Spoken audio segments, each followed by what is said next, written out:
আপনি প্রবাসে থাকেন, ঘন ঘন দেশের বাইরে যান অথবা ঘন ঘন বিদেশ থেকে বাংলাদেশে আসেন, চাচ্ছেন যে এয়ারপোর্টের আশেপাশে কোথাও একটা অ্যাপার্টমেন্টের মালিক হবেন, তাদের জন্য কিন্তু এয়ারপোর্টের খুবই নিকটে একদম কাওলার 40 ফিট রাস্তা সংলগ্ন গ্রিন আবাসিক নামে একটা সোসাইটি, এই সোসাইটির মধ্যে আপনার একটা অ্যাপার্টমেন্টের মালিক হতে পারবেন। মেইন রাস্তার সাথে দেখেন একটা প্রাচীর দেওয়া আছে।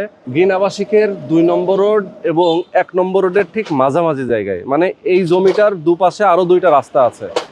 20 ফিট 20 ফিটের রাস্তা, অর্থাৎ এপাশে 20 ফিট এবং এপাশে 20 ফিট, সামনে 40 ফিট। এই রাস্তার মাঝামাঝি জায়গায় 12 কাঠা একটা জমি। এই জমির উপরে মূলত একটা বিল্ডিং হবে 11 তলা। যারা আপনারা চান একটা অ্যাপার্টমেন্টের মালিক হতে, অবশ্যই স্ক্রিনে যে নাম্বার দেওয়া আছে আপনার এই নাম্বারে ফোন করবেন, সরাসরি লোকেশনে আসবেন, এসে দেখে শুনে বুঝে আপনারা অ্যাপার্টমেন্টের মালিক হতে পারবেন, জমির শেয়ার বুকিং দিতে পারবেন।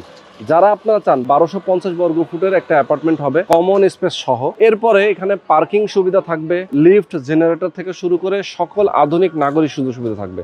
যারা আপনারা চান একটা অ্যাপার্টমেন্টের মালিক হতে, স্ক্রিনে যে নাম্বার দেওয়া আছে আপনার এই নাম্বারে ফোন করবেন, সরাসরি লোকেশনে আসবেন, এসে দেখে শুনে বুঝে আপনারা শেয়ার বুকিং দিবেন।